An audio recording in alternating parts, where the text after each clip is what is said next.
IFA Next is right smack where we are, our new broadcast center in the IFA Next, the Edge of Innovations area here. Startups, cool things going on. Our next guest doing some really neat stuff right literally around the corner from our broadcast booth. From function to form, our next guest creates a battle drone, if you will, that actually fight each other in midair. This is cool. It's all based on the Star Wars ships that we all see and love in the movies.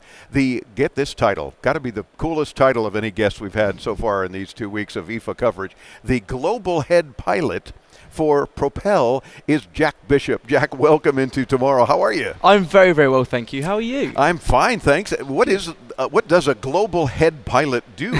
So I am the head pilot for Propel. So I had pretty much everything to do with flight inside our company. So I have around 60 pilots that work for me around the world, helping with events like this. And I also consult on our development side of things with the drones. So no drone will be released into the market without my little sign-off to say that I'm proud of this product and it flies as well as it possibly can do. And of course you're doing some really unique things with Star Wars. Yes. So let's talk about the things that you have to show us. And if you're driving, listening on the radio right now, have no fear.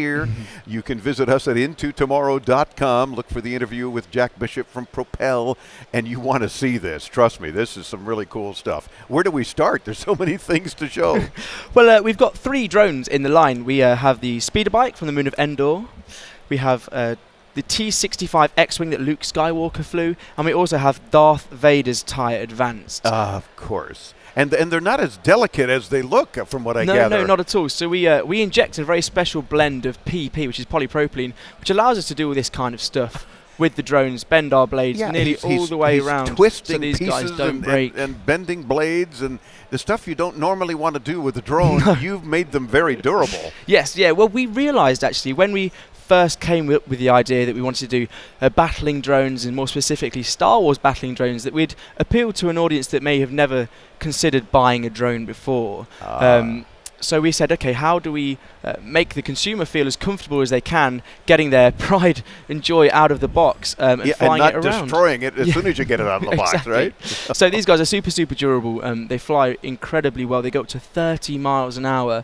These guys will fly. So these are meant for racing. Yes, super high performance these drones are. We wanted to come up with a consumer product, a licensed product that really does perform as well as it looks.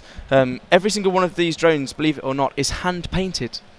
Really? Yes. No wonder they look so extra cool, because there's some real delicate work involved. Yeah, absolutely. So no 2 drones are ever the same when we release them into the world, which is extremely exciting. Yeah. So every drone is actually numbered.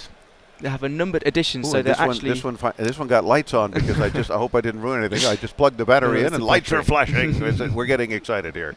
So each one is hand-painted. Yes. Does that make them terribly expensive? No. No. Good answer. Not at all. For the functionality and what you get for the price, we believe that they're incredibly well priced, and for what you get. In the US, these guys retail for $179.99, included with the collector's box. Oh, and wait till we unveil the collector's box. More on that later. Stay tuned. So these are $179, any which one you'd like, or all of them? Yeah, any which one you'd like. And in Europe, they're €199. Oh, so it's cheaper to buy them in the US? Slightly. It depends on the on the exchange rates. Yes, exactly.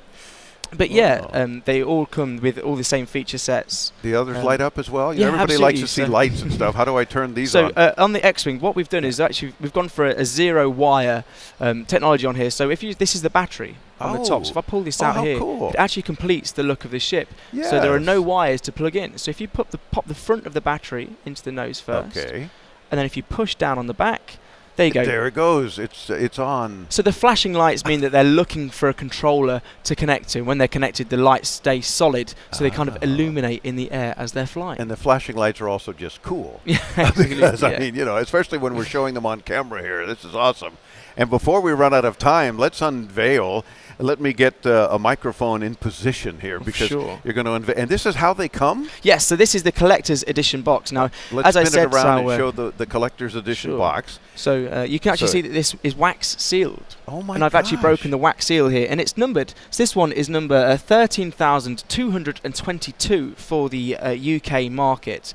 Because they are hand painted, no two are ever going to be the same. So you can try and fight for the lowest edition number that you can possibly get. That's really awesome. All right, now let me see. I'm going to get this microphone in position. Let's see. It's the back side, right? Okay, here we go. Ta-ta. So what he's just done, if you're not watching the video, is he has just unveiled by lifting the top of the box. And of course, you've got Star Wars music right then and there, making it extra cool, in this case for the T-65 X-Wing, battling drone. And you're telling me that every time you close and reopen the box, you get different sounds or different songs or otherwise from Star Wars. Exactly. So this next scene, each box has around 5 different tracks in it. So this is actually from the Dagobah system, where Luke Skywalker is lifting the X-Wing out of the swamp. Of course it is, yes. So it makes you not only want to just keep it in the box, but kind of be surprised every time you open it. Exactly, with yet another cool sound. It's absolutely. And what we've actually tried to do with this line of drones is, as you say, they are laser battling drones. They do battle with each other. 12 can battle at the same time. And we're bridging the gap between the virtual gaming industry and the real world that we experience here today with the use of an app. We have an iOS or an Android app that ties the whole thing in together. You can take watch your stats grow, you can have battles with your friends, see who the best battle pilot is out of your friends, or we can see who the best battle pilot is in the world. So as the global head pilot for Propel, how good a pilot do I have to be to begin to battle them? So another fantastic thing about the app that we've created is it's actually a flight simulator. Wow. So you can use your controller from your drone to connect to your Apple or Android device in the top, so and you slide can the phone in right there, watch what you're doing. You can learn how to fly without even getting the drone out of the box. And 179 US. Yes. This is awesome. You got to check them out at propelsw.com. What's the SW, you ask? How about Propel Star Wars? So propelsw.com. Jack, you're a delight to chat with. Cool products. Thank you. We're happy to help you promote them. Cheers. All the best. Have a great indeed. time. Thank you, Jack. Jack Bishop, Global Head Pilot with Propel. Again, propelsw for StarWars.com. We'll get you there when you hit us up at intotomorrow.com. I'm Dave Graveline. We continue from the show floor at IFA in Berlin, Germany, as Into Tomorrow continues on the Advanced Media Network.